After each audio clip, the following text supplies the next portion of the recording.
Hello and welcome to Double Feature Reviews. I'm Libby, I'm David. and today we're talking about Where is the Friend's House and The Florida Project. David, had you seen these films before? I had seen these films before. I think I'd seen them both only once. Where's the Friend's House? I watched in college. For a course. No, Okay. no, just because I'm a nerd. Okay. No, that was for David. And the Florida Project, I watched probably the year after it came out. That sounds right. Yeah, I had never heard of Where is the Friend's House until a month ago. It is a Persian film, so not something I would normally watch. I don't speak Persian. And I had never seen The Florida Project, but I did know a lot about it. It was very buzzy. Willem Dafoe got an Oscar nomination. So I was not surprised at what we got with The Florida Project. You feel like the buzz told you what genre and style of the movie Yeah. is? Okay, all right. Because these are both non-traditional films, I guess it would be Yes. fair to call Heavy them. use of non-actors. They don't necessarily have the most traditional plot style, the very naturalistic lighting and acting style. So, yeah, if you went in expecting a really normal film, I guess you might be disappointed. That's fair. Do you want to go first for the series title, or should I go Sure, first? I can go first. Okay. My title is Little Realities. Both of these films are devoted to a child's perspective, and both letting us experience their sense of misunderstanding and maybe even wonder at the world around them, and their painful sometimes experiences of being confronted with the realities around them.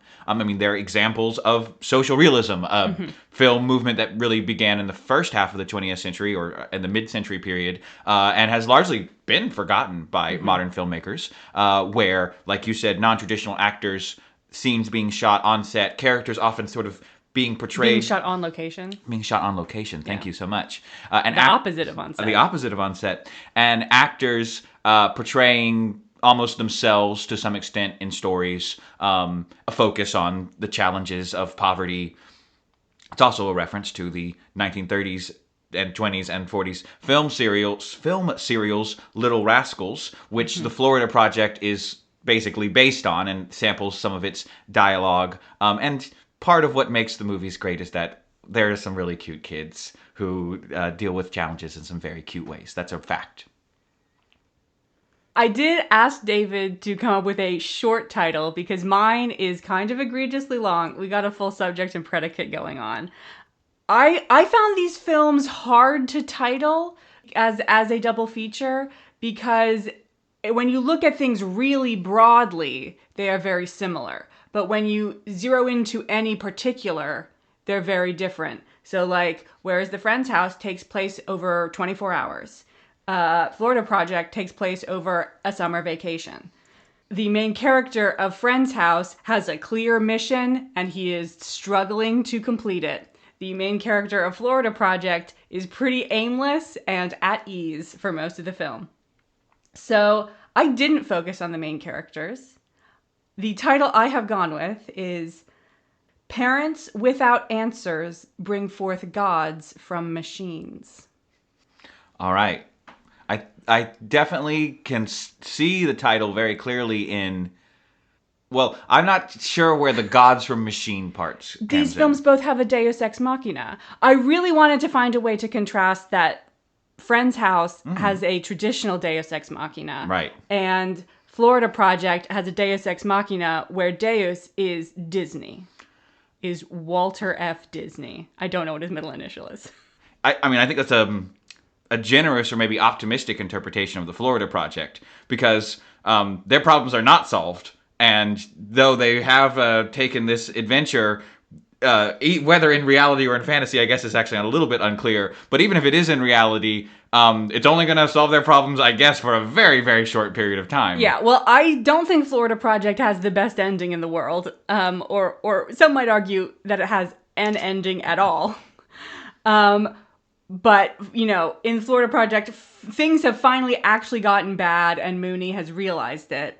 And her friend's like, don't worry, we're gonna go run into Disney World.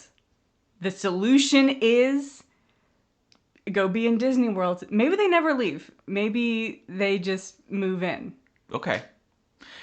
Yeah, I mean, how deep into the park are they getting there? That's what I want to know. You're the one who's been to Disney World. That's true. I have been to Disney World, but I don't I think they're just in the entrance of Disney World. I mean, you got to have a ticket to get in, and they don't have a ticket. So I'm not really sure where they're going with Yeah, this. it seemed like they went through some sort of I think that's just the kiosk-y. outer gates. Okay. That's the lobby to get in line to get Okay. in. So I think, I think they're going to be there for a few minutes, is my opinion. I don't think they're going to be there for days. I could be wrong.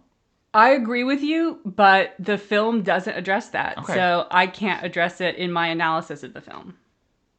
Well, you've already done a great job of introducing some key plot elements here, Yes. but I'll give more of a full summary to help us remember or imagine what's going on in these films as we discuss them. So, Where is the Friend's House is a light drama. It's shot in an ironic and naturalistic style. The story is that 8-year-old Ahmed accidentally takes his friend Mohammed Reza's all-important school notebook home with him and, ignoring his family's orders, searches him out to return it in time for their assignment. In the first scene, Ahmed's teacher tears up Mohammed Reza's homework assignment and threatens him with expulsion because he didn't use the right notebook. In the final scene, after failing to find Mohammed Reza and staying up all night to complete both of their homework, Ahmed arrives in classroom just before the assignments are graded, and they both get full marks. The Florida Project is a dramedy. It's shot in a vibrant, sun-baked style. Can you tell that we spent a lot of takes on that one? The story is that over their summer break, 6-year-old Mooney and her friends terrorize tourists and fellow nearly homeless hotel residents while her mother tries to make rent. In the first scene, Mooney and her friend Scooty are excited when a new family moves into a neighboring hotel because they can spit on their car without being identified. In the final scene, Mooney breaks down after she realizes she's going to be taken into foster care. So her best friend, Jancy, takes her by the hand on a magical run into the gates of Disney World. Thank you, David. I'm here to tell you who made this film. The film's English title is Where is the Friend's House? I'm going to try really hard to say the Persian title, and I am going to fail. But it's something like Kanaye Dust Kodyast. I've also seen the title translated as Where is my friend's house? I don't know how possessives work in Persian. Sometimes it's where is the friend's home? Mm-hmm. Where is my friend's home? Various iterations on this. I know one word in Persian. It's merci, which means thank you, which by total coincidence is the same thing as thank you in French. It was written and directed by Abbas Kiarostami, and it stars Babek Ahmedpour as Ahmed Ahmedpour as Mohammad Reza Nematzadeh. Are they brothers, David? Yes. Okay.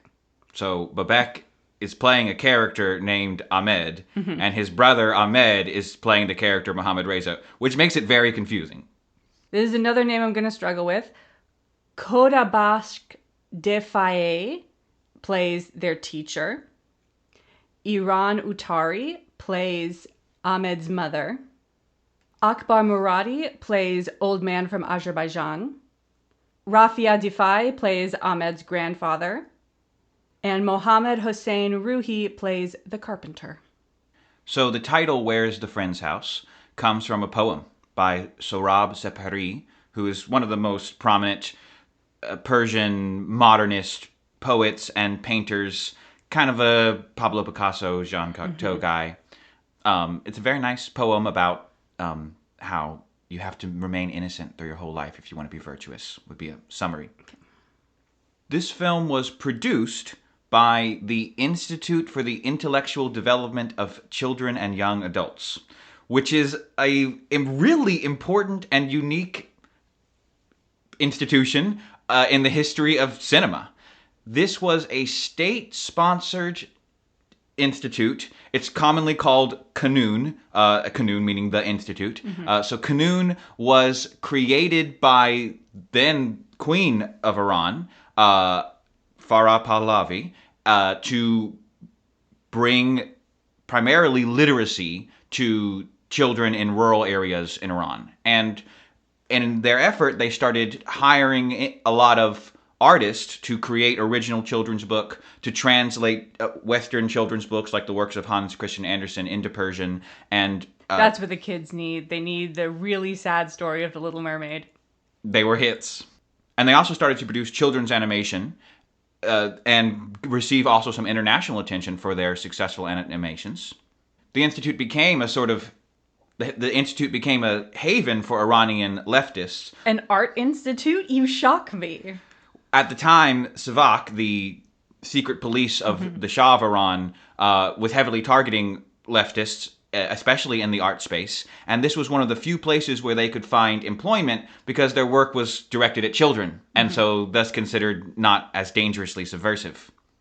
So several really prominent artists in Iran got their start at this institute, including the director of Where's the Friend's House, Abbas Kiarostami, who had already been working as a commercial artist, doing commercials, posters, and also sometimes illustrating children's books and credit sequences for films. Okay, so he comes from a graphic design background. That's right. He comes from a graphic design background, and he suggested to the director of the Institute, Firuz Shirvanlu, who actually served time in prison for being involved in an assassination plot on the Shah. So this really was a haven for leftists, for real. And he said, you guys should start making live-action films. And he made their first live-action film, The Bread in the Alley, a short piece about a little boy trying to get through get through an alley protected by an angry dog.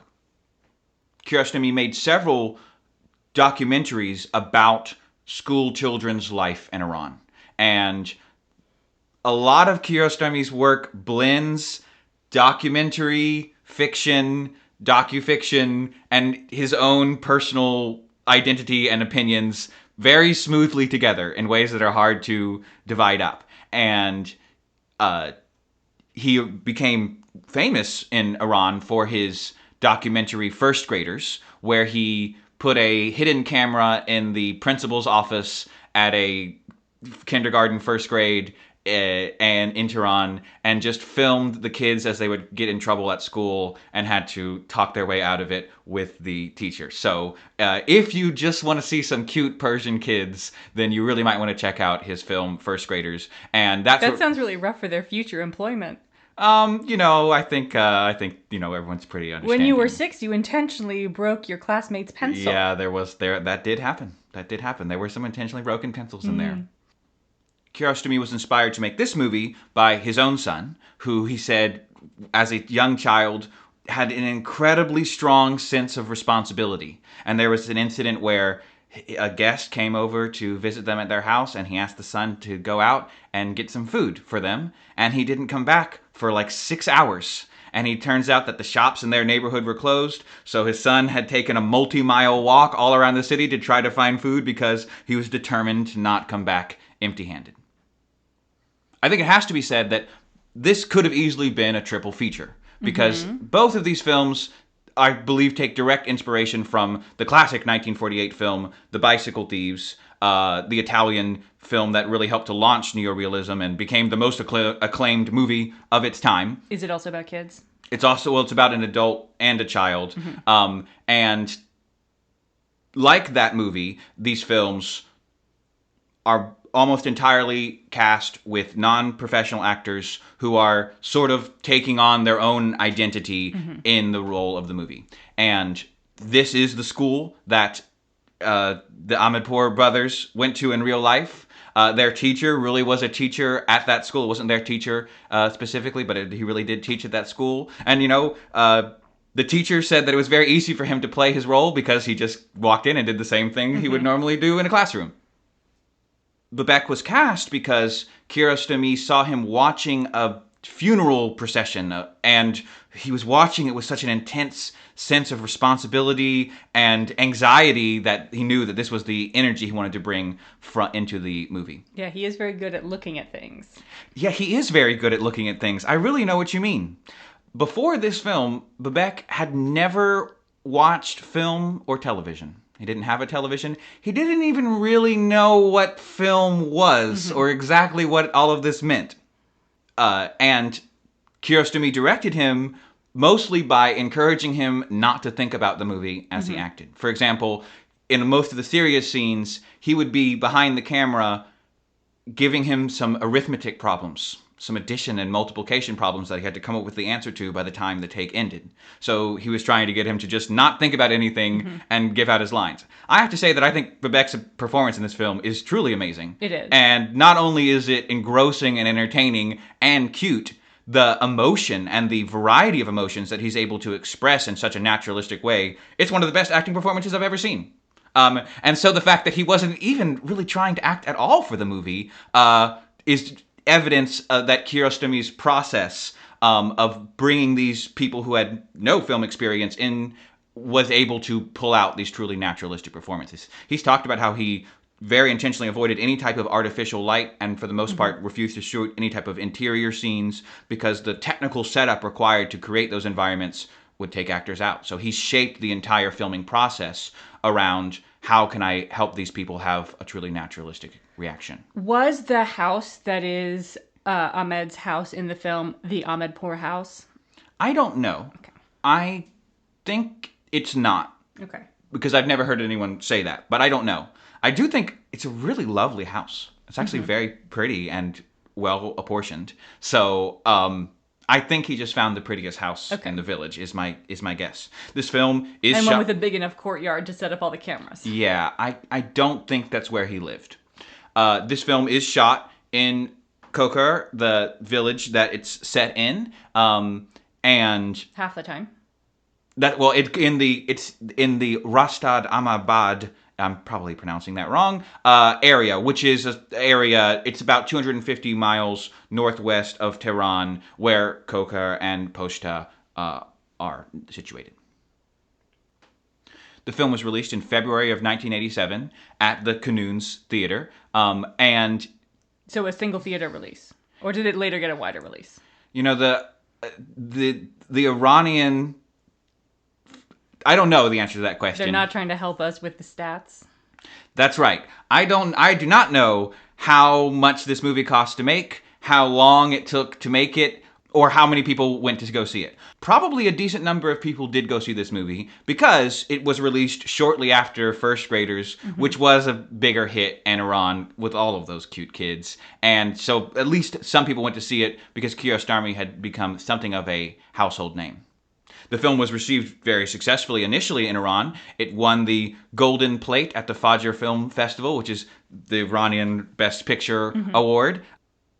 And it made a positive initial splash in the festival circuit internationally. Shortly after release, it was banned in Iran because Kiarostami's other work had started to be seen differently after the revolution. Okay, so Kiarostami's work in general was banned, not this That's specific right. film. And Kiarostami's films are no longer shown in Iran. Even though Kiarostami has lived his entire life in Iran and continues to produce films there, and he has a tolerated but not encouraged relationship with the state for the most part. His films are not typically extremely political, unlike some other Iranian directors, including Jafar Panahi, who is his mentee and takes a very explicit and aggressive political stance. He did a separation. He did a separation. Okay. That guy, that's right. Some of Kiarostami's later works were submitted by Iran as the Iranian candidate for the Academy Award for Best Foreign Language Film. So the policy seems to be that he's allowed to be appreciated as an artist internationally, but his works should not be shown inside of Iran. And as a result, many Persian people nowadays have never heard of him and have never seen any of his films. So he's the most left person you're allowed to be in Iran. Yes, especially after several of his compatriots were murdered by the state. Yeah. That's why I said allowed to be in a very existential sense. In the ensuing decades, this film has gone on to become one of the most acclaimed movies of all time. It has a 100% rating on Rotten Tomatoes, and has an IMDb score of 8.1 on 10,000 votes, and it's number 72 on the Sight and Sound's Directors Poll of Best Films Ever. There were 2 sequels released. Sequel is maybe not quite the right term. They are both docu-fiction stories about the filmmakers and cast after this film was released. So kind of a Curb Your Enthusiasm That would style be a show? great Okay. comparison, yes. Very, very much like Curb Your Enthusiasm, although much more sad, a lot more dead children. Okay. In June of 1990, at midnight, there was a major earthquake that struck this region with a magnitude of 7.4, which is really, really big. And 50,000 people died, 20,000 children died, and Kiarostami immediately set off to try to return to Kokur and figure out if Babek and his brother were still alive. And they were still alive. And he later told this story to an audience in Germany, and someone said, well, that would make a good movie. You should make a movie about that. So he did. And he made a fiction film where he cast an actor as himself and his son about their journey to try and find Babek in this region. Spoiler alert, they find him at the very end. And then And with the real Babek? well, the real Babek only appears in the distance in this Okay. movie. At the end of the movie, we see him walking across the horizon, and Kiarostami realizes that, oh wow, he is actually alive. And, you know, it's a metaphor for you. You just got to keep going. The film is called And Life Goes On.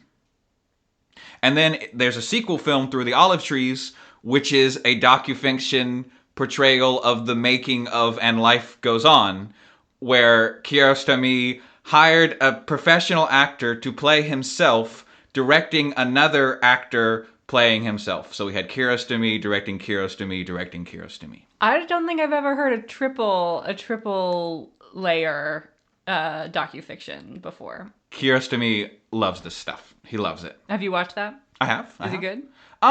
It's less accessible Okay. than these are, and it's more of a philosophical meditation. Through the Olive Trees also has a very simple romance story that goes along with it too. Babek Ahmedpour is more present in the third film, but again, he's not a main character. He's just there playing himself, and he's watching the film get made, thus revealing that. Well, anyway. I'm not going to take the time that would be necessary to express just how influential and praised Kiarostami is in the modern film industry. Basically, every major modern director, from Martin Scorsese to Akira Kurosawa to Werner Herzog, has talked about how they see him as one of the great artists of our time. And his work and the work of his direct artistic descendants continues to be at the forefront of modern cinema. You know, Jafar Panahi just won the Palme d'Or at Cannes in 2025 for It Was Just an Accident, which was in part directly inspired by this mix of fiction and reality. So I was a little nervous during the first couple scenes of this movie because I'd seen the trailer. I knew that this was mainly going to be about a little kid running around trying to get the notebook back to his friend. And I found myself immediately identifying with two of the adult characters. And I was like, I'm pretty sure I'm not supposed to be doing this, but oops. So I don't know, maybe I am supposed to be doing this. So I used to work as a substitute teacher, and everything that the teacher was saying when he first walks in, before he starts going through the homework, I was like, yeah, man, I get it. The whole, you guys are being so loud that it's disrupting other classes being the problem is something that I had to deal with a lot. I never had the courage to just straight up say this to the kids, because I was afraid, you know, if I'm talking to 30 people, one of them's going to tell this to somebody else and then I'm going to get in trouble. But I want to say, look, guys, you don't want to be here. I don't want to be here. You guys either just want to be on your phones or you want to talk to your friends. I want to let you do that. But if anyone finds out that I let you do that, I get in trouble and then I can't be here anymore to let you do that. So talk to your friends quietly enough that no one else notices. Like, I'm going to have to yell at you if you're so loud that they can hear you in other classrooms. So I identified with the fear of, guys, the other classrooms can hear. And then Mom, do you think Mom is a villain? I think she is a villain. Okay. She's so bad at listening. Well, exceptionally bad at listening. It's hard to wash all the clothes in a household. That's something that watching movies about poor people in rural villages in Iran really comes across is just how much work is required to manage all of these textiles.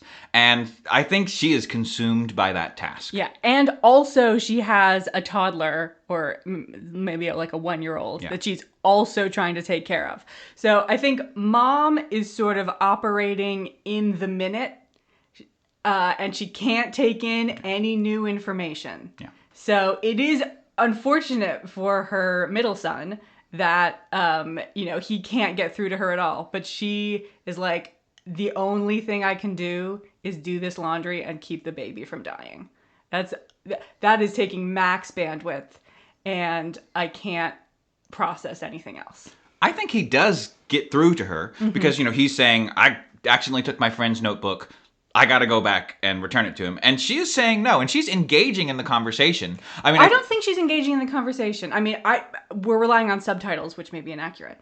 But to me, it sounded like he was saying, I need to go take this notebook back to my friend. And she's saying, do your homework, then you can go out and play. Well, her villain turn is when he says, I need to get this notebook back to him or he will be expelled. And then she says, well, he deserves to be expelled. Mm-hmm. That's the moment where we are supposed to sort of see her as the villain. And, maybe she's trying to take a very firm stance on organizational quality. She's also very suspicious that Vivek is making up this whole story and just wants to go out and play with his friends, as he says several times. So she does hear him. Kiarostami is operating in a complicated political environment. And I think we have to read this as Kiarostami wants the moral of the story to be, don't always listen to authority. Your teacher says, or your mom says, don't return this homework to your friend, and you should do it anyway. Just because people in authority tell you what to do, and even though they're following the traditional rules and structures, you shouldn't just do what everybody tells you to do all the time. That is the real message, I think, of the film. That morality is a internal, individual thing, and you have to do what's right. And I think it's interesting because a lot of Persian films at the time have this perspective because Iran had just gone through a revolution. The modern Iranian government is a very interesting institution because it is a revolutionary conservative government. Yeah. And so even though they do push this very conservative ideology, they do have an attachment to the idea that you need to be free thinking, that you have to push back against, probably Kiarostami's best film, in my opinion, First Case, Second Case, is another docufiction story where he basically brings on various officials from this new revolutionary government and encourages them to talk about how important it is to be rebellious, to stand up against authority. And so I think that's the goal here. So I don't think the mother is disconnected. I think she is trying to follow the rules. And the moral of the story is you don't have to follow the rules. Is this film set post-revolution? Yes. Okay. The film was made in 1987. Yeah. The revolution is 1979. So I wasn't. You're allowed to make historical films. I think the film is supposed to be set in the current year. Okay. I think another cultural fact that could be easy to miss is that in this area and this time of Iran, homework doesn't have quite the negative connotation that it has to a modern Western audience. Going to school and learning is a privilege and it's a status thing. And so if Mohammad Reza gets expelled from this school, it's not like he goes to a different school. It means he doesn't learn how to read. That's right. And he knows that his life is going to be a lot better if he knows how to read. So though Iranian kids didn't love doing homework all the time, wasn't their favorite thing, the right and the chance to go to school was something that even children really, really did appreciate. Kiarostami said he didn't expect children to necessarily understand the film particularly well. And it's unclear if Kanoun even intended this to really be a children's film or a film for adults, teaching them about how to interact better with children. I think that second might be closer to the intended message. I think it could have made a kind of a good video game, like a point-and-click adventure game. We spend all of our time running around and talking to these different characters, and one character says, no, you have to go back to the other character and collect this item. So I could see this storyline being accessible to children. Do you think if you saw this movie at 11 that you would have enjoyed it, or it would have been boring? I think I would have been bored at 11. I definitely would have been bored at 8, which is Ahmed's age. 11, I might have like been trying to engage with it intellectually. It's on the British Film Institute's list of 50 films to see before you're 15. Okay. So maybe Yeah. 14 or 15 is the right age? I mean, 14, 15, you have like a developed super ego that might want to engage with it differently than your id. My 14-year-old id would not have been interested in this movie. Related to this whole point and click video game situation, I would not play that video game. Probably the main issue with this film, not to say that it is a bad film, but the worst thing about it is that, especially by the end, it is really trying to convey the emotions of boredom and extended frustration. And these are absolutely part of the human experience, but are a dangerous thing to portray in art because you might succeed. And by the time we were in like our 11th minute of walking around with this old guy who walks very slowly and just wants to talk about all of the doors he's installed, I was like, we have to do something else. Yeah. We have to do something else with this film. The third to last scene is this walk around with this random old man scene. And I hate this scene. Mm-hmm. I love the movie, but I think this is a terrible scene. And it could have easily been cut or shortened way down. Yeah. If you cut it in half, the film doesn't change at all. I enjoyed the first minute when we sort of realized, oh, he's the guy who's been installing doors in this village just the whole time. Because door installation is a major theme of the movie. It's the primary trade of this area, it seems.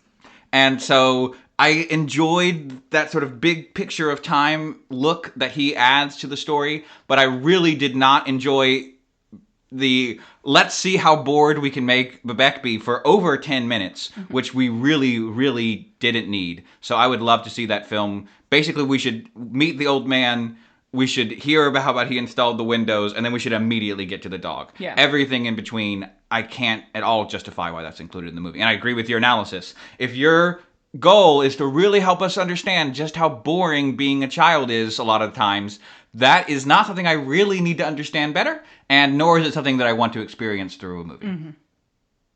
The earlier scenes, even though I had seen it before, I had forgotten, or maybe I didn't appreciate it the first time I watched it, just how funny this movie is. You mean like the Marx Brothers scene with the door and the doors again and the little kid who... That would be a classic example. Who knows who that kid is?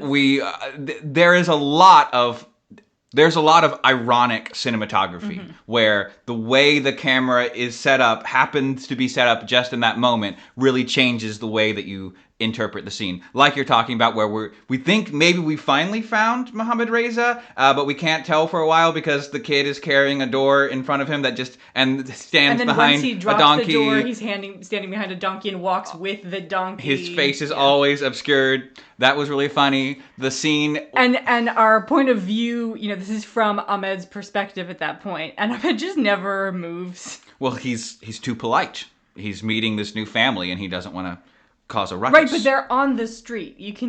You're allowed to walk in the street.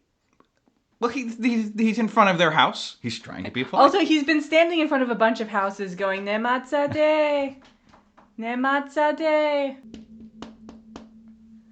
I feel like one Mohammed Reza could have gotten him somewhere.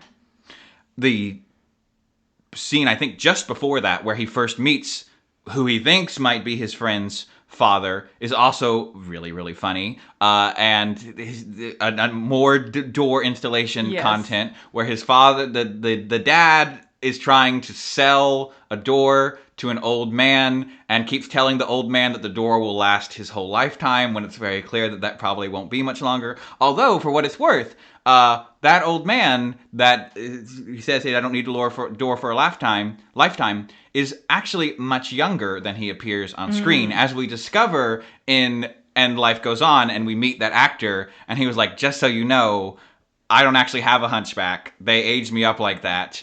And this film ruined my dating life. I'm not sure if that's the direction we're going with this, but it's something like that. So he wanted that record set straight. And then the transition between that is where we get one of the most famous shots in all of cinema, that zigzag hill shot where...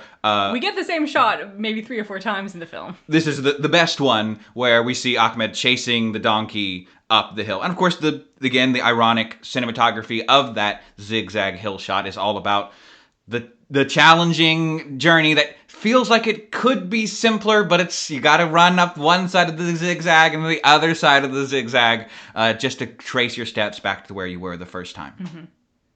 Mm-hmm. In that scene, the door sailing scene, we also get another push in this maybe don't listen to authority direction, because Bebek is again stopped, or Ahmed is again stopped, this time by his grandfather, who basically just gets in his way because he doesn't like that he's running around so much and has no interest in understanding what his quest is. And he gives a whole speech about why he brings this ideology and how, you need to do what you're told the first time. I do think it's interesting how Kiarostami sort of sets him up intentionally with the speech has a very poor rhetorical structure. First, he talks about how when he was a kid in traditional society, everybody just did what they were told to do the first time, and that was better. And then he talks about how he really came to understand this because he was working for an engineer who was trying to do it the traditional Iranian way, and then met some foreign engineers who told him to do it a different way, and he didn't follow their instructions the first time, and that's why he doesn't make as much money as the foreign engineers. Who do it right the first time. So is it traditional Iranians who do it right the first time and everyone else doesn't get that? Or is it something that Iranians need to learn from the outside? So clearly it seems like this grandfather's speech is sort of set up to fail one way or the other.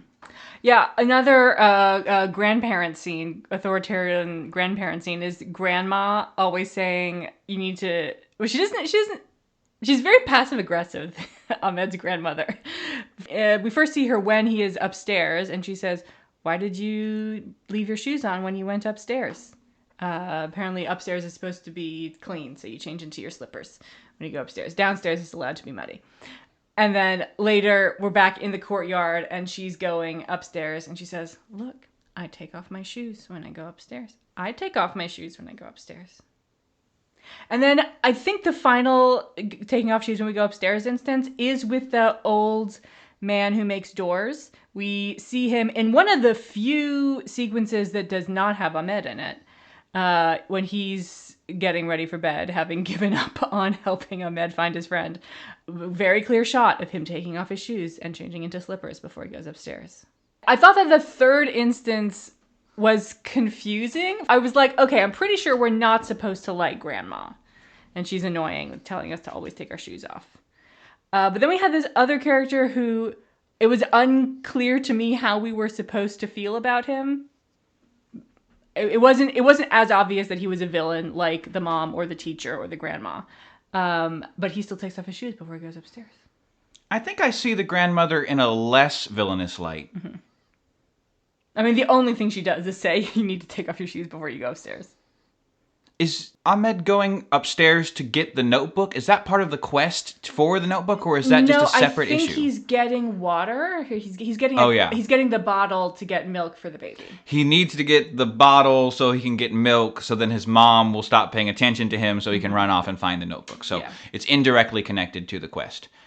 I think the message is that a continuing theme in all of these interactions is that Bebek has an important thing that he has to accomplish, and none of the adults really believe that children's issues are worthy of any special consideration. And so he's trying to say, I have to get to this other child in time to give them their homework, and the adults just don't care. And I do think the grandmother is continuing that overall depiction that adults don't listen to children. And again, I think the message of the film is primarily for adults, and it's encouraging adults to listen to what kids have to say and take them seriously. I think the shoes also being taken off by the old man at the end is maybe meant to counterbalance that actually a little bit, and sort of to show that all of these older people have their own issues. They also have to live in a house that is sanitary, and, just like they don't really understand Bebek's issues, Bebek doesn't really understand their issues. And it's a calling out for broader social connection and cohesiveness. So I think the shoe aspect is supposed to give some credence to the adult's perspective.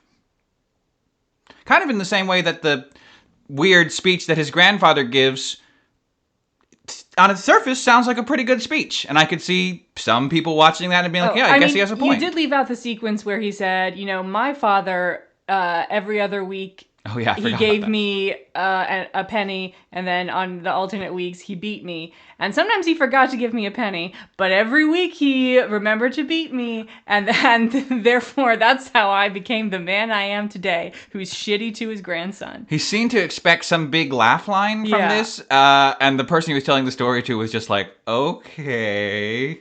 That's a weird story. Yeah, so when his pro-child abuse stance sort of set me against him. You're right. That is a good point. Also, I thought it was interesting that the grandfather, never talked about his relationship with his own son. Like, how did Ahmed's father get raised? Is this Ahmed's paternal grandfather or maternal grandfather? I don't know that he ever says that. Yeah. I don't know. Do we ever see Ahmed's father? Is he home? In the evening scenes? Yeah, he's home in the evening he is scenes. There. I don't think he has lines. Yeah, I don't think he just sort of nods and says, I'm not listening to anybody else. I think all of the casting in the movie is excellent.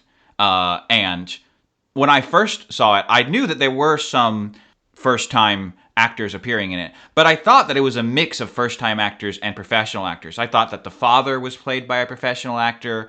I thought that... The guy with no lines? The guy with no lines. I thought that the Turkish store salesman was played by a professional actor. So I was shocked to hear that there are absolutely no professional actors in this movie. So that even the people who have to take this more explicit villainous turn and do so with some panache are just people pretending to be themselves.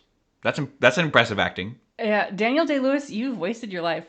You didn't have to do any of that. Yeah, I mean, it's not just the subtle person pretending to just kind of be bored or be stuck in an annoying situation acting that's great. There are some big emotional notes that need to be hit, including by our really young actors, and they hit them great. The kids cry compellingly. And I do think the movie is maybe, despite its comical moments, it is a little too sad. Mm-hmm. We only get to experience any joy in the movie at the very end of the process. And that, I think, can make it feel sometimes a bit droll. I think that's a fair criticism. Droll? Or, boring. Okay. Droll means funny. Right.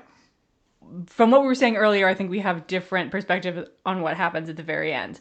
So, as far as I could tell, Ahmed had not finished his homework before he went on his whole adventure. He started his homework, but he hadn't finished. So when he comes home, he says he doesn't want to eat dinner. Mom puts food in front of him anyway. He's doing his own homework. I don't think at that point he's doing Mohammad Reza's homework. Then we get the shot of the divine wind through the sheets, making Mom's life even harder. And I was interpreting that as the inspiration for doing Mohammad Reza's homework for him, and thus enabling our happy ending. You seem to be saying that he was like doing we see him doing Mohammad Reza's homework. Yeah, that's an interesting question.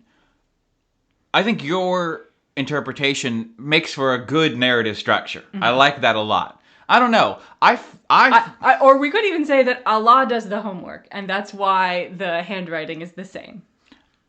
I don't think Kiarostami is that religious, but I could be wrong. In fact, I happen to know he's not that religious. My guess would be closer to we see the divine wind when he starts doing Mohammad Reza's homework. And that is the moment. This is approval, and this is not inspiration. And thus, of course, at the end, Ahmed arrives just in time to deliver the homework before it's going to be graded by the teacher. He's already started grading the homework for the kids in the back. And so I think God is saying, you're not just going to do your own homework, you're going to do your friend's homework. So I'm now going to make sure that you arrive in time. You have now received my blessing. So he made the teacher start at the back. That's right. Because on the first day, he started at the front. That's right. I think it is God that chose to make the teacher start at the back.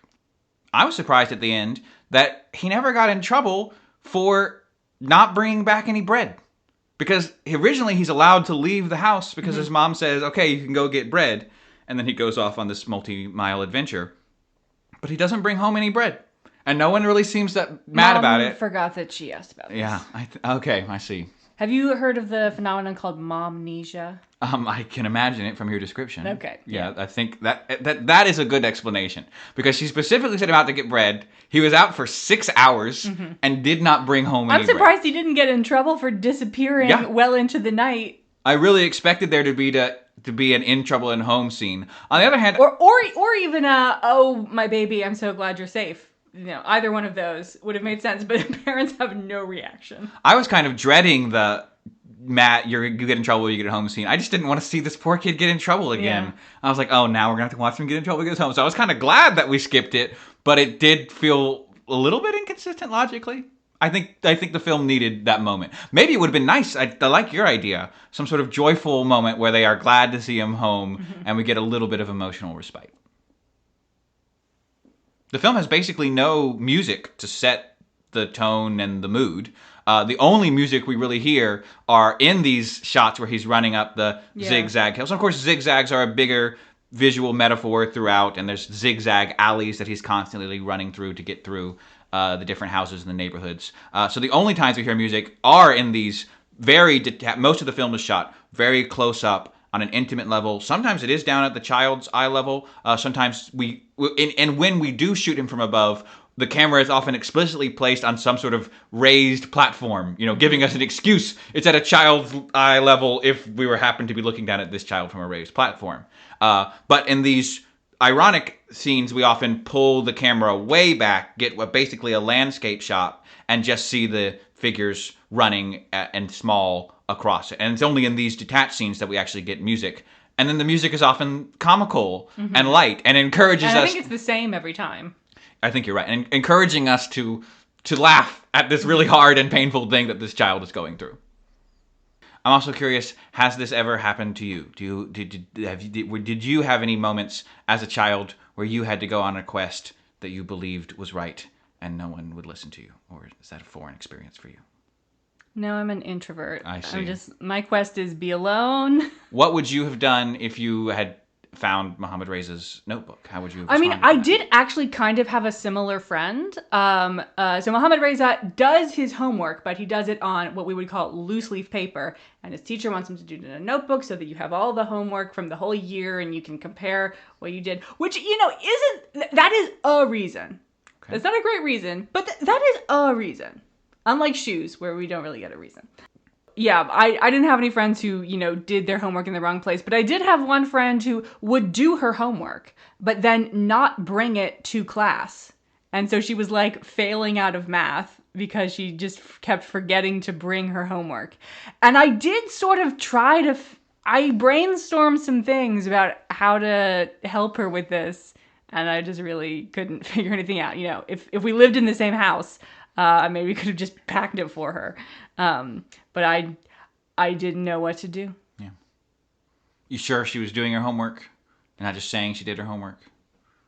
I mean, she didn't say that to the teachers. She didn't say, I did it, I just forgot to bring it. She was saying this to her parents.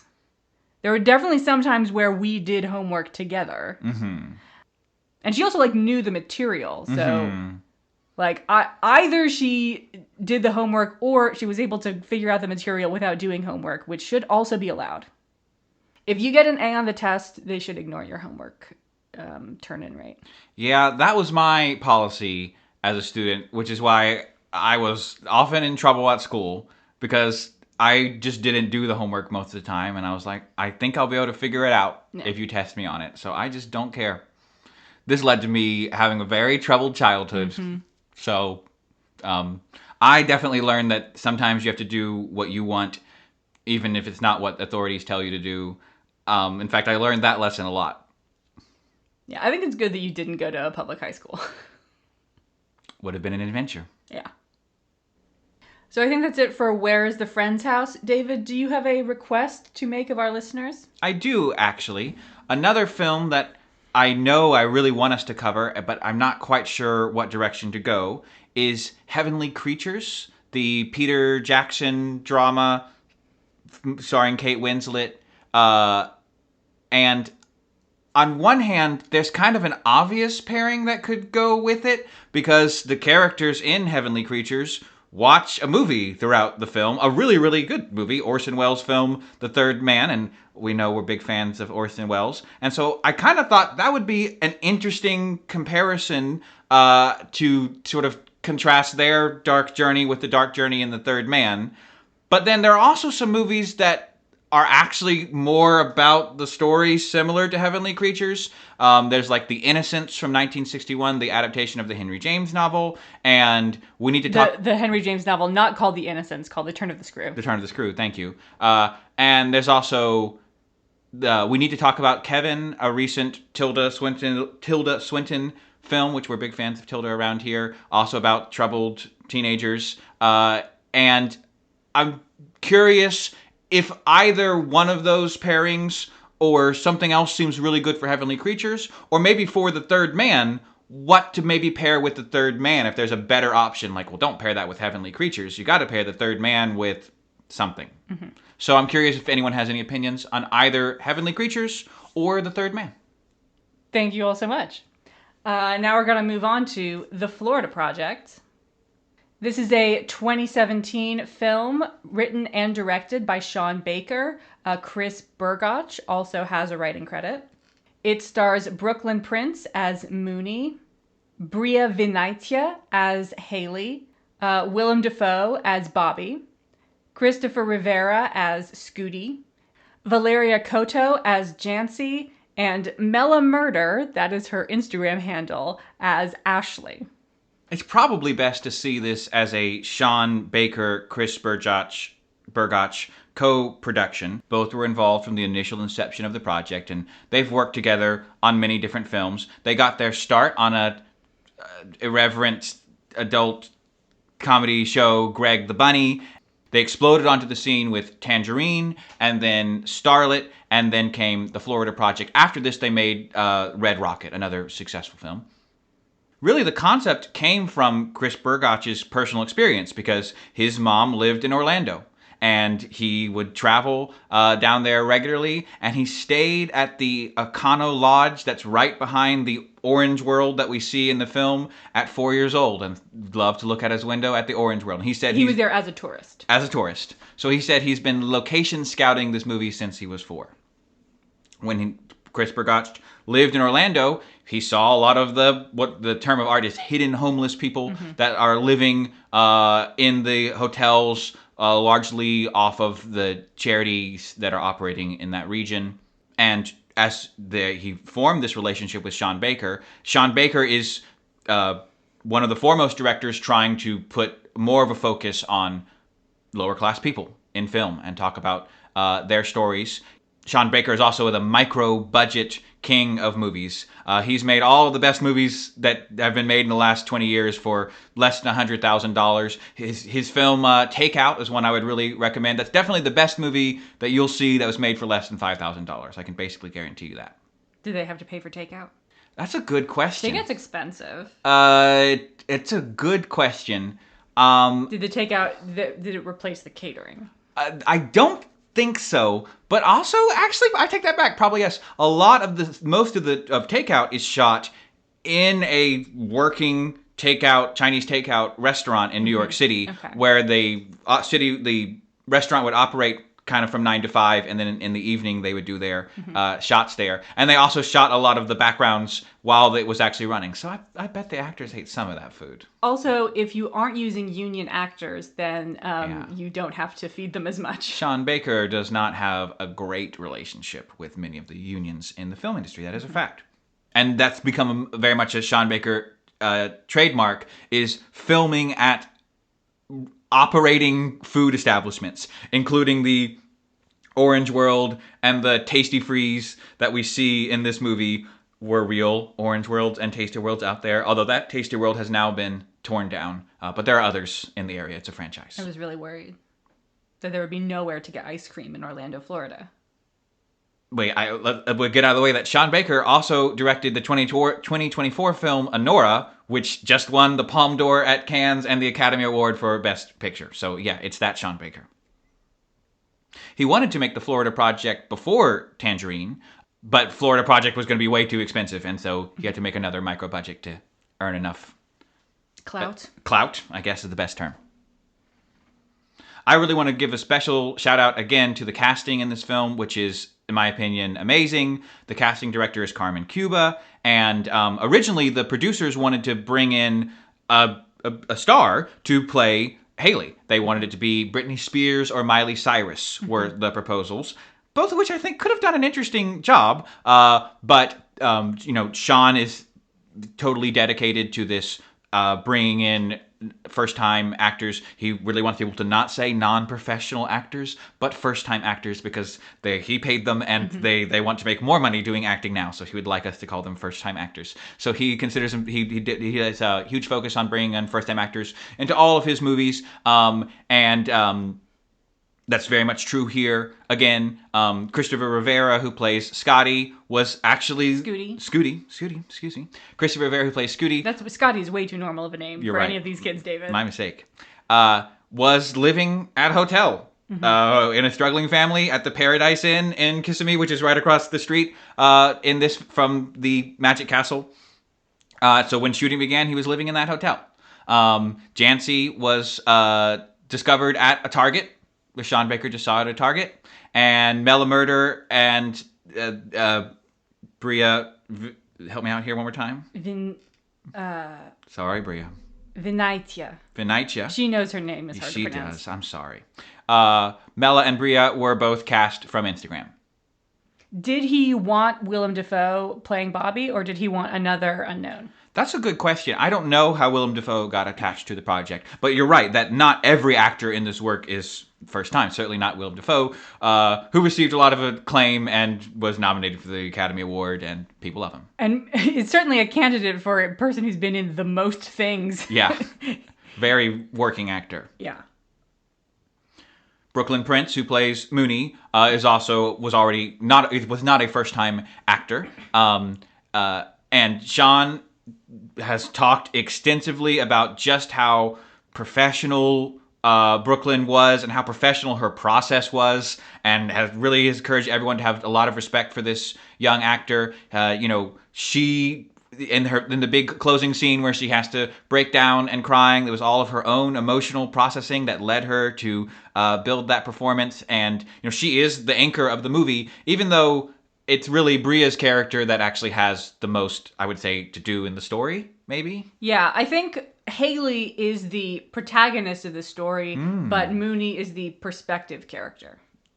Mooney's character was intended to mirror the character of Spanky from the Little Rascals. And the Little Rascals are the overall inspiration of this piece. The Little Rascals were a series of film serials in the first half of the 20th century that were extremely popular, about a group of children trying to make it through the Depression, and really sort of about how the Depression didn't affect their lives and they continued to live joyous child lives despite the poverty that they found themselves in.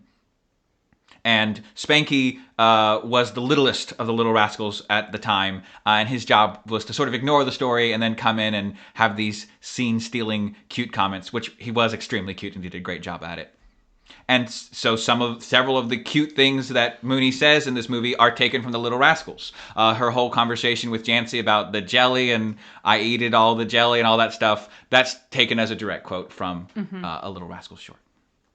The film was shot on a $2 million budget from July to September of 2016, filmed at all the real locations in Orlando and Kissimmee and the surrounding areas. They're not all actually right next to each other. They're many miles away from each other. Throughout the film, everyone was sure that the Florida Project was just going to be a working title for the movie because... Yeah, that has big working title energy. It does. It certainly does.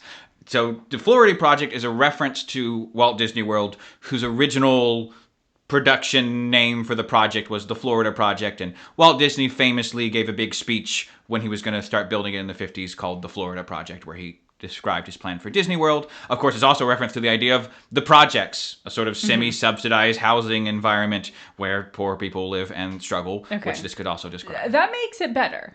I think the Florida Projects is better. Either more directly referring to the projects, housing units, or there are, in fact, two Florida projects, the Walt Disney one and the other one. I think that would make it more clear and maybe help people connect with it more. I also think it's a less good title. I think I understand where they're coming from. calling it the projects, I think, is a bit too on the nose in a way that maybe diminishes the characters and lets you know, puts them in a box for you for your analytical process. That may be true, but the Florida project means nothing. I think it would have been a lot better if early on in the movie there had just been some throwaway line about how Haley was not from Florida. Yeah, And I was questioning that.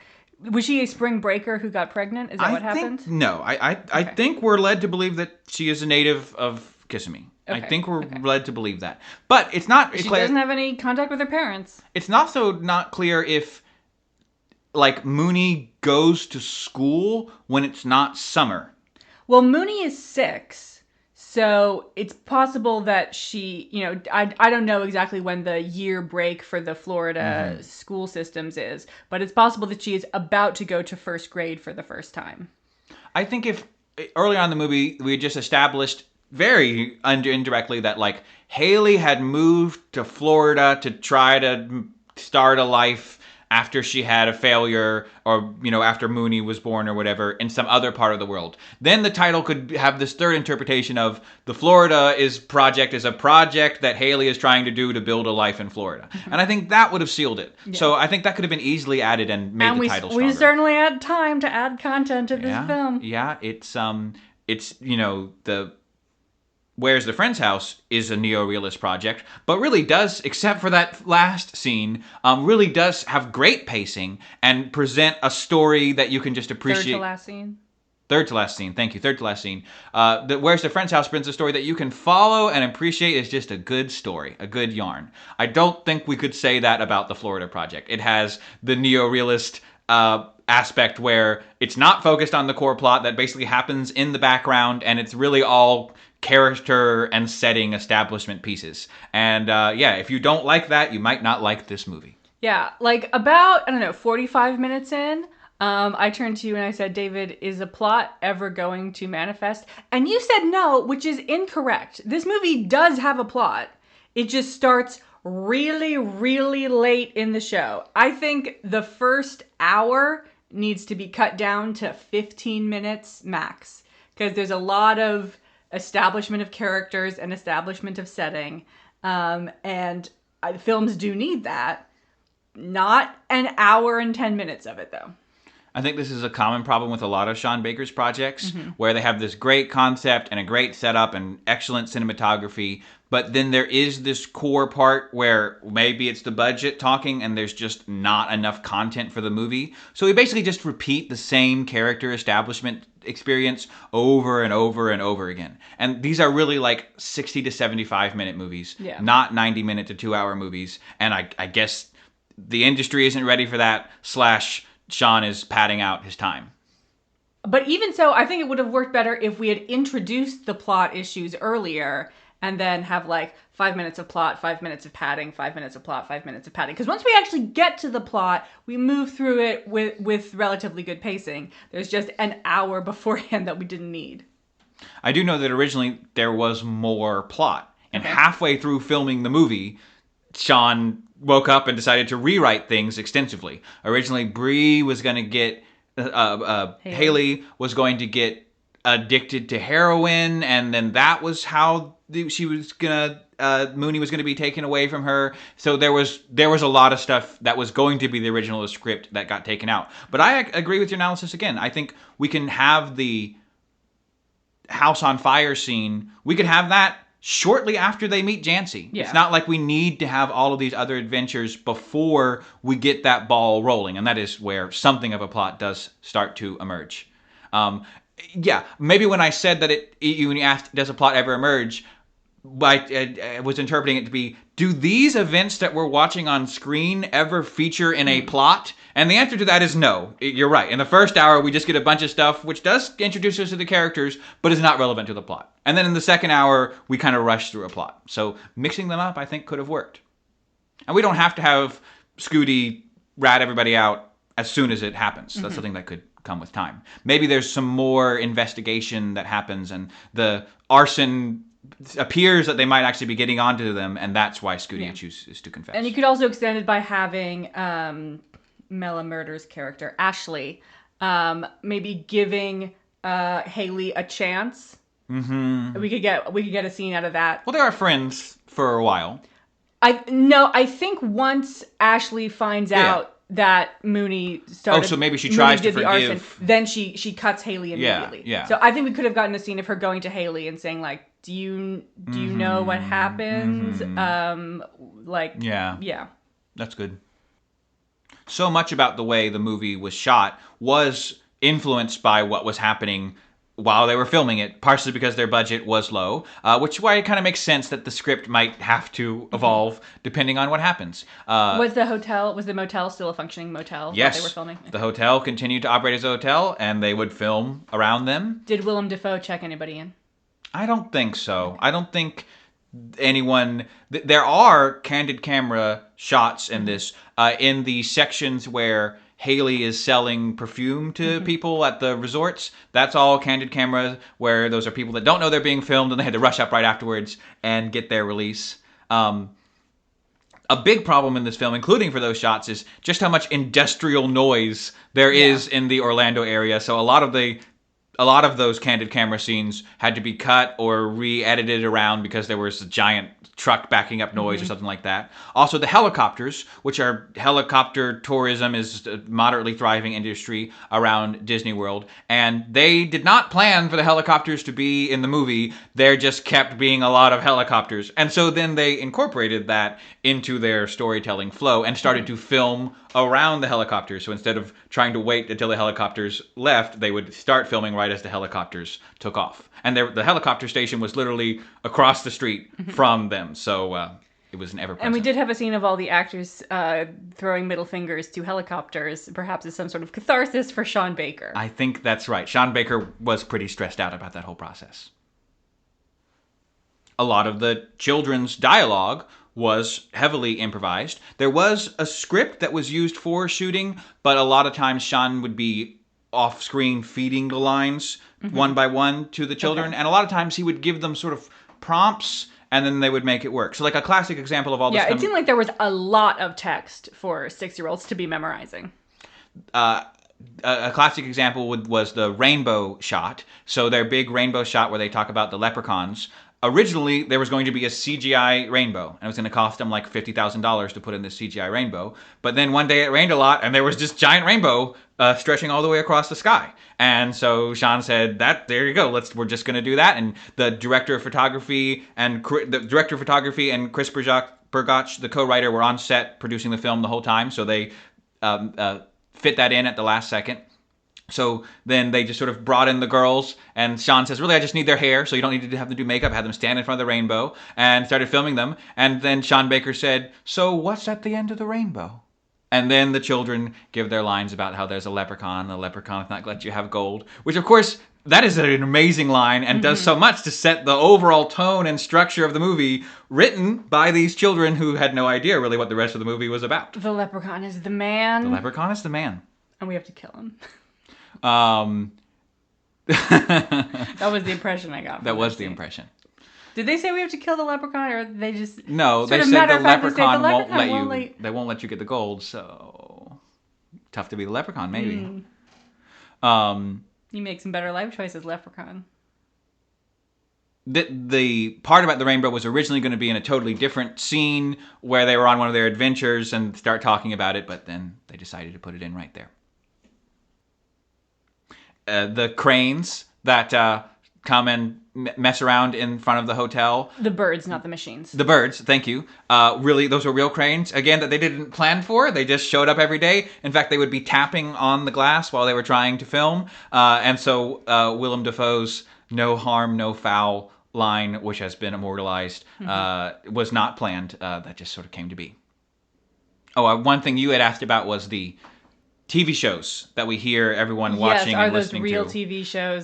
For the most, some of them are a real TV show. In particular, they are the TV show Greg the Bunny, created by Sean Baker and Chris Burgach, so partially because that was free, but also it's kind of meant to be them making fun of themselves. Like, I know what type of people were watching my crass and crude adult comedy show.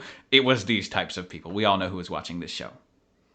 There are also some of those tracks are just the writer Chris Burgach, and for what it's worth, I don't remember the actor's name, but Josh from Glee and from The Wizards of Waverly Place, the guy who plays Hugh Normus. I've never seen The Wizard of Waverly Place. He was originally going to have a whole role in the movie, but then they couldn't fly him out there on their budget, so it's just his voice making up fake TV shows with the writer Chris Burgach. Okay. There are quite a few Pinocchio references throughout the film that are supposed to be subtle. The creepy pedophile guy is named Charlie Coachman, supposed to be a reference to the coachman from Pinocchio. Okay. And in the house they burned down, the graffiti says Alexander and other names, which are the bad kids from Pinocchio. Okay. So it's supposed to be a Pinocchio bit. Haley has all sorts of moon and stars imagery in her room, and her child is named Mooney, and her name is Haley, so she's supposed to be really into astronomy in her free time. Halley's Comet. As in from Halley's Comet. Yeah, I was trying to figure out if Mooney was Mooney's legal name. We are led to believe that Haley's mom named her Halley's Comet, which of course fits her mercurial and sort of scary presence sometimes for the people around her. And then she named her child Mooney because now she's really into astronomy. It's basically what's happening there. The day and interior scenes were all shot on 35 millimeter, and they look so great. Of course, that's maybe the number one thing that people love about this movie is how vibrant the colors are. And they are incredibly vibrant. Yeah, so people do like vibrant colors in movies. And this movie also has some big shots that show off all the natural scenes and uses all practical effects. So it's probably Libby's favorite movie. Yeah, if you just had a story, then it would be great. Well, they do in the second half. Perfect. We have half a story, kind of. That we didn't finish. We have a quarter of a story. We have a quarter of a story. That sounds right. They were using a filter called the enhancing filter, which used to be really, really popular in the 90s, but no one uses it anymore because it doesn't look realistic enough. But people liked it a lot in this movie. The director of photography... Florida is known for its pastel... It works. Vibrant pastels, if such a thing can exist. So you really want to emphasize those. Hard to say that. They said they were trying to create an ice creamy look. Yes. Everything was supposed to look like ice cream. Success.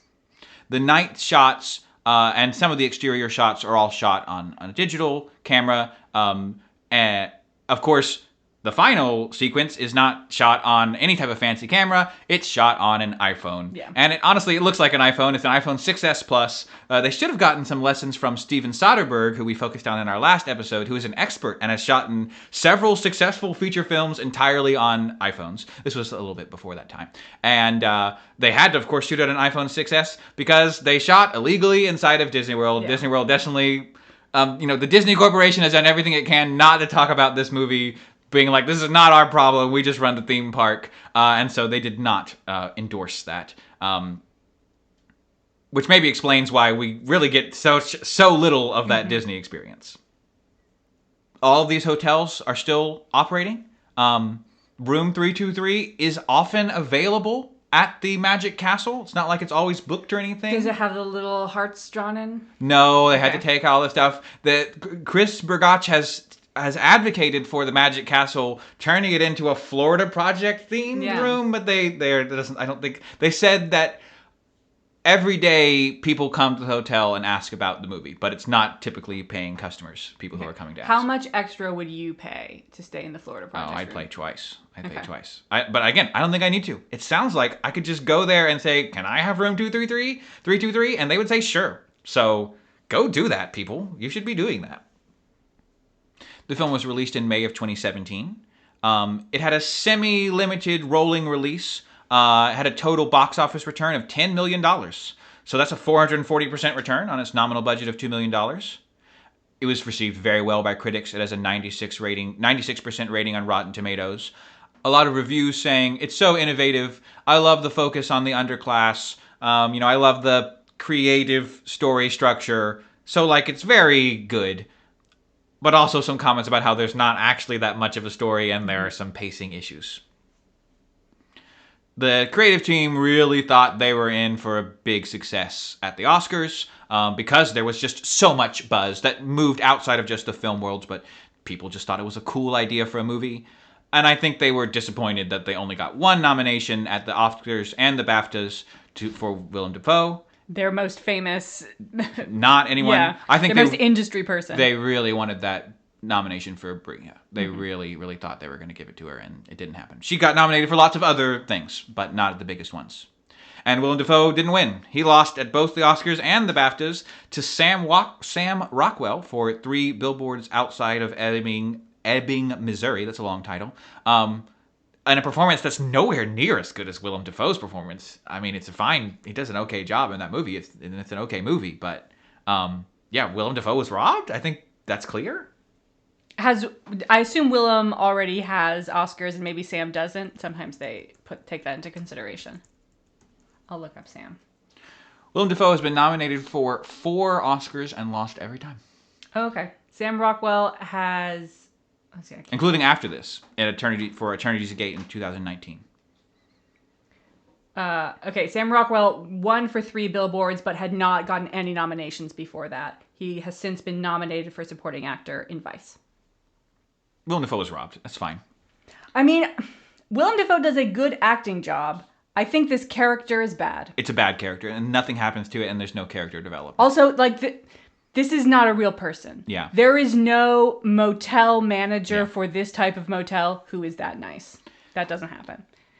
I think this is a bigger problem with the movie, because the focused and non-campy performances do not match the highly stylized and unbelievable behavior that everyone goes through. I think this is true for Bobby. I totally agree with you. I'm glad that the point that he's actually pretty nice and he's trying to be a surrogate father figure, but his level of tolerance is ridiculous. It is impractical. These children are costing them thousands of dollars every day, and he's just like, oh, stop it, you kids. Yeah, and their mom is late on rent every week. That's right. And, I think the same goes for Haley. Her character is so rude and so immature. Sean Baker has said that part of his goal is to remove the stigma of hidden homelessness. And that was part of his motivation for this movie. And I think they did a terrible job of that. Because at every chance they get, they portray these people as immature, irresponsible, stupid, and, probably would have been fine if they just could control their temper for 30 seconds. I'm actually not sure I agree. And I think that there are a lot of characters in the movie that are really respectable and maybe don't do everything right, but are sort of trying to make it work in their situation. But the 2 characters that we choose to focus on, though I guess they're sympathetic because they're kind of cute and fun, they don't... You mean Haley and Ashley? Yes. No, I mean Haley and Mooney. Okay. Those characters, they're fun, I guess, to watch as a chance to get your own I just want to misbehave feelings out on screen, but I don't think that they in any way remove the stigma of hidden homelessness. It seems like they're perpetuating stereotypes about homeless people, mainly.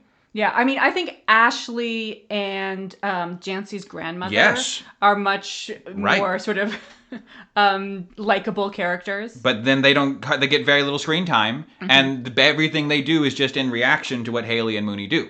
So the characters we actually spend our time with only are perpetuating the stigma of hidden homelessness, it seems like to me.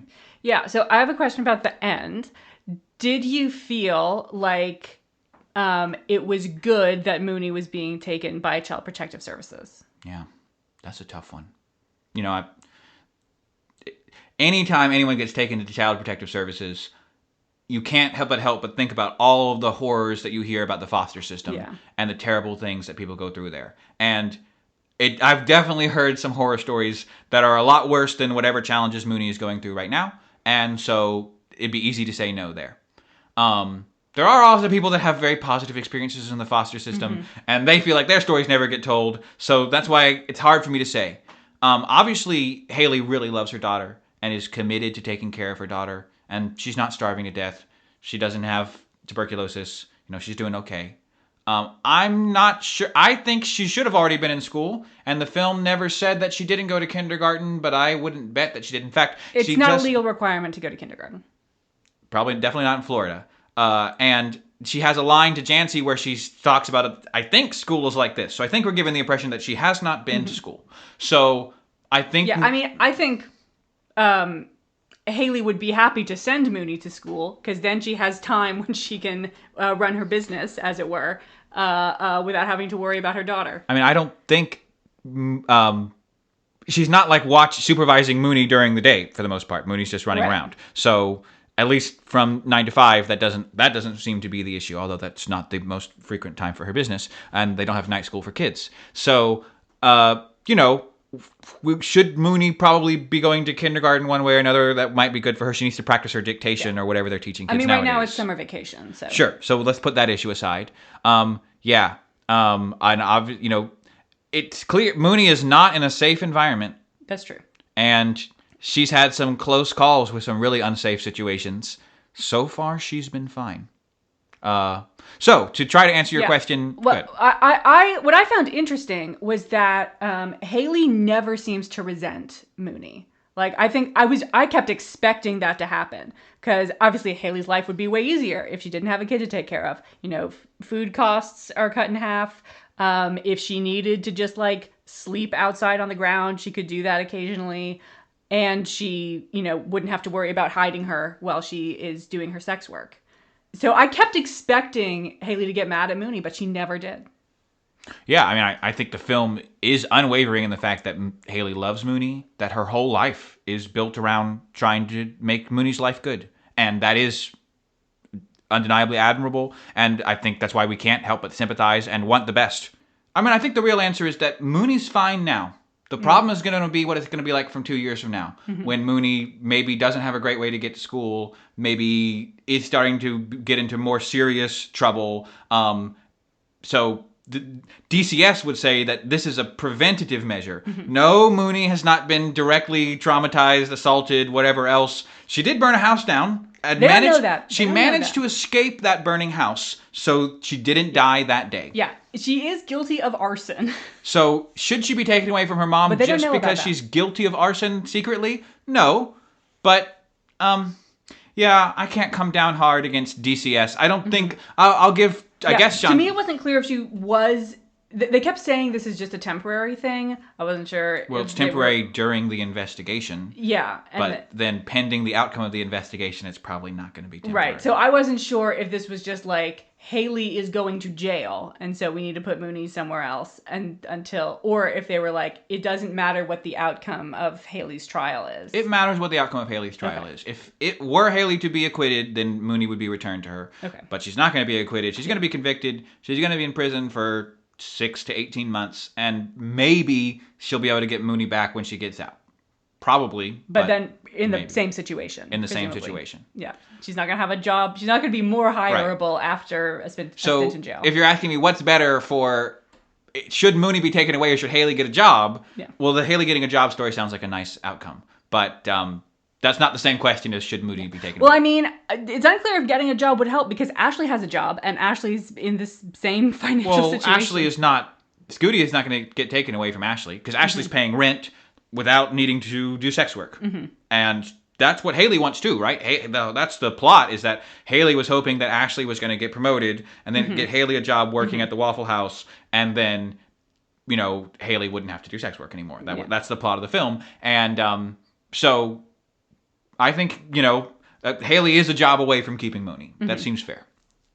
Yeah, so this sort of ties into how I would have fixed the ending. And if they had done this, it would have tripled the budget. So that's why they didn't. That's why they didn't do it. That's why they didn't do it. But I think there's multiple ways to fix the ending. The one that I would have gone for is we follow the girls running into Disney World, and we are kind of paying attention to them, but then increasingly we get shots of all of these rich families running around Disney World, frivolously spending money on the really overpriced food and merchandise. And maybe arguing about, should we stay in the nicer hotel next year or something like that? Because I think one of the goals of this film is to make people feel bad about going to Disney World and having fun while there's all this poverty within a mile of them. I think that sounds great. I love the idea of having them run in and we gradually lose focus on them and gradually have the focus on the more wealthy families. I think that's awesome. Yeah. So you either would have to get permission to film in Disney World or you'd have to reconstruct the sets. So that's not happening. I mean, I think I think you could have shot a lot of that in the guerrilla style that they did. You'd have to have iPhone footage, of somebody holding the camera at hip height, looking up at the family, collecting these shots. But I think that could have worked great. And I would have loved to see them lean into their guerrilla aesthetic more for these final shots. Part of the problem is that they just don't look very good. And it's also really short. It's like 2 minutes or less. Well, they thought they were going to get kicked out. Yeah. So I think your idea is good and it's doable. You'd have to hire these families. You wouldn't want to have to do it with guerrilla families. I actually do want it to be done that with would have been a way better movie, honestly. Now it's Planet of the Apes 12 or whatever. Over time, gradually, we see more and more all of the rich people families. are gorillas. And at first you're like, is that a family of gorillas? And then by the end of the movie, it's all gorillas. Just a sea of gorilla families across Disney World. Okay, well, let's do that movie also. But, no, I think it would have been good. We'd have to hire actors to play the families in Disney World. But we only need to do this like 4 or 5 times and we're done. Yeah. So you don't even need the girls there. For 30 minutes. You don't need the girls there that day. Yeah. And so you can be filming with your iPhone out. And also, maybe it's the cinematographer. Like, you got people in the crew that were there anyway. Well, the cinematographer has a pretty distinctive hairstyle, so he would have stood out. And several members maybe it's a great opportunity for an actor cameo. For a director cameo. That's a good point. The producer, one of the producers of the film, Shi Ching-soo, is the perfume wholesaler that Haley buys the many perfumes from and says, it's wholesale. So yes, she hates being on camera, so she wouldn't want to have been them. But yeah, they had people that could have done it, and I think it's a great idea. I love it. It doesn't resolve the tension of the storyline we've established, but it says, hey, this storyline doesn't get resolved, and that's the problem. Yeah, and Sean Baker, that's what he wanted the message to be. Yeah. He said he wanted the message to be, there is no happy ending to the story. I cannot give you a happy ending. It's not happy. So I'm just going to end the movie now. I think that's fair enough for everybody. And I think this would have been a great compromise between that and would have made the message a bit more clear. Because it does seem like the message is, oh, there are these poor people and they're struggling and that's sad for them. But the message is undercut by... probably because they're stupid and immature, so like whatever. And so bringing it back to, well, think about your role in this. I think that sounds great. I love it. I'm totally in favor of making people have a worse time at Disney World. You're gonna make Jenny Nicholson cry. How was she's a land gal. She goes to Florida. Okay. How was your time at Disney World? It was fine. How old were you? I was 8 or 9, I think. Okay. I think around there. So I was Babek's age, not Mooney's age. And it was fine. My family, my dad had a very abusive relationship with his father, and they did a family trip to Disney World that was a horrible experience for everyone involved a lot of abuse. And so when I went to Disney World, this was my father's chance to have a good Disney World trip. So they did everything they could to make it a wonderful experience. I think as kids we were kind of a little intimidated by this whole situation. Pressure to have fun. Yeah, we were we're having fun, and it was fun. It was nice. I'm not really into Disney stuff per se, and so the Disney World was fine. It was cool. It was nice. They have ice cream. I don't eat ice cream. So they have nachos. They don't. I know, but they do have those. Not at Disney World, but at some of the other parks, they have those lemon ice things. Those things are delicious. So I got a bunch of lemon ices. That was nice. Space Mountain is really great. It's really cool. I'm not into whole roller coasters. I'm not into really theme park stuff. But the Space Mountain, I like immersive experience. If you are a film person, you will love Space Mountain because you really feel like you're flying through space. It's brilliant cinematography on that ride. I loved going to Universal Studios Orlando because I like movies, and they had a bunch of movie stuff. They had these Marx Brothers impressionists who were doing amazing Marx Brothers impressions. Would Universal have let them film? Because I think it's fine to do the switch. Okay. No, because then you're telling people not to spend money at the parks. Okay. Yeah. They know what the movie's about. They get it. If you're a cute kid, you can just run in and not buy a ticket. Yeah. I do not think those are the messages they're trying to send. So I got to interact with the Marx Brothers. That's the type of kid I was. I was like, oh, I want to go hang out with those Marx Brothers impressionists. And they had some more cool rides. So honestly, Orlando is better. Universal Studios Orlando is better if you're not a big Disney fan than Disney World. That's my advice there. So no, I had a fine time. It was nice. I did feel really bad about how much money my family was spending. Because I was like, I don't need to do this, and all of this stuff is way too expensive. Even as a child, I was like, these prices are out of control. So, that's the brand. They're doing what they got to do to keep those parks alive. Do you think that Mooney would have returned her friend's notebook if she realized that otherwise they would get in lots of trouble and be sad? No, but I think it's because Mooney wouldn't like school, so she'd be like, "Oh, my friend is lucky that they're gonna get expelled." But what if Jancy was like, school is my favorite thing because my parents don't know Mooney how to would read? stop being friends with her. Oh, okay. That. She's like, "I find this unrelatable. You're doing homework, solving 6+2. I got cars to spit on, Jancy." I think if someone said, "You need to go to school to keep living with your mom," then she would try. But so then she would return her friend's notebook. Yeah. That would be enough. Okay. All right. Well, I think that's answering. Who? Also, she's very good at running around Orlando. She's hopping around to the different motels. They're going out into the Everglades. Is that the right term? That I don't know. They're breaking into abandoned buildings. I'm not sure what is this. So she's probably also good at math, or no? I mean, she wouldn't have a problem running over to the next town, running to the next village. What's not a problem. One running over? Yeah, well, that's her normal life. I mean, it seems like Ahmed had never been to Pushte before, so this was like a huge endeavor for him. Whereas Mooney's just running all around anyway. Well, in real life, the Magic Castle is like 6 miles from Disney World. So in that one iPhone shot where we see the girls running across the screen, they're actually doing that for 6 miles, as it turns out. So yeah, apparently lots of athletic children in our podcast, Libby. We have all the most athletic children. Haley just needs to start entering her daughter in like child 5Ks. Yeah. She's gonna win them. Yeah. There's your cash. There's your cash. Who is the worst parent? Ahmed's mother or Mooney's mother? Who's the worst parent? I mean, they're both in a really tough situation. We see so much Haley less does of have a automatic washing machine.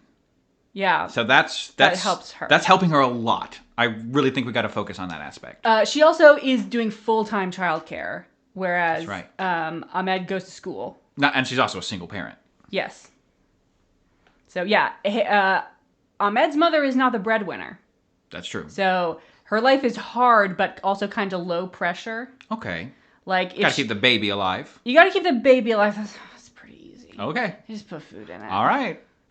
But like, if she fails to make dinner, if she doesn't get the laundry done on time, her husband is probably mad at her, and her mom or mother-in-law is like, really? But like, she will not immediately be homeless. Whereas if Haley messes up, she's immediately going to be homeless. / in jail. Once you discovered the story, did you like the story? Do you think it has a good story? Or do you think the only ways you're going to appreciate this movie is pretty hotel pictures and fun characters? I liked it. Okay. I wish we had repaced it, but I think the thing we have there, once you write an ending, and I just did it.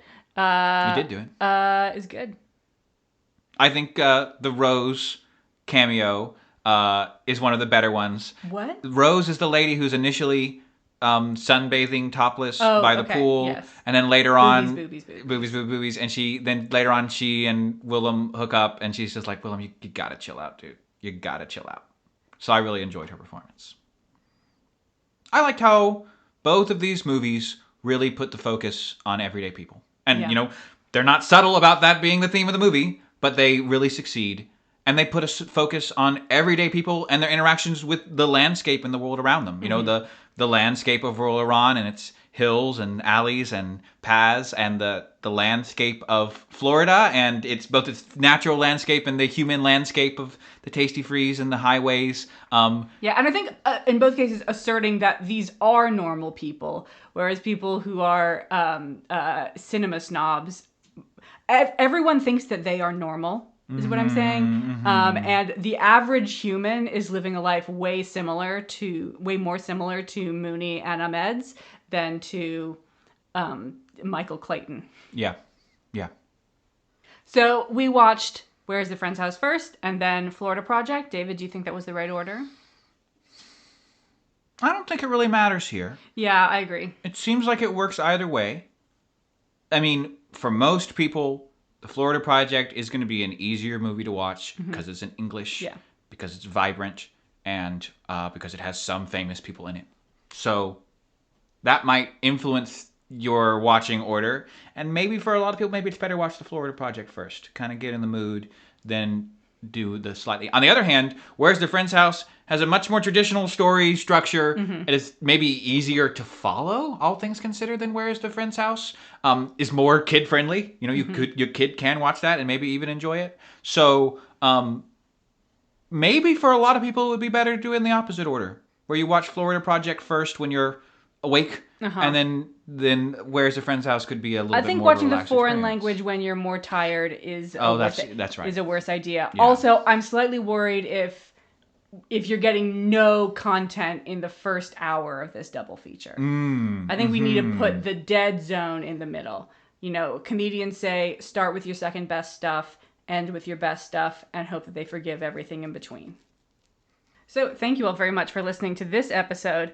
Next episode is going to be the triple feature for 2025. David, do you want to share what movies we are doing and do the full titles, because that's going to be the only way we can differentiate them? So we're coming up on our spooky Halloween episode, and this time it's Nosferatu, specifically 3 Nosferatus. We are doing Nosferatu, A Symphony of Horrors from 1922. We are doing Nosferatu the Vampyre from 1979. And we are doing Nosferatu from 2024. This was a request from one of our listeners, so I hope you like what we do. That's right. Thanks so much for all of those suggestions, and more corset analysis coming your way.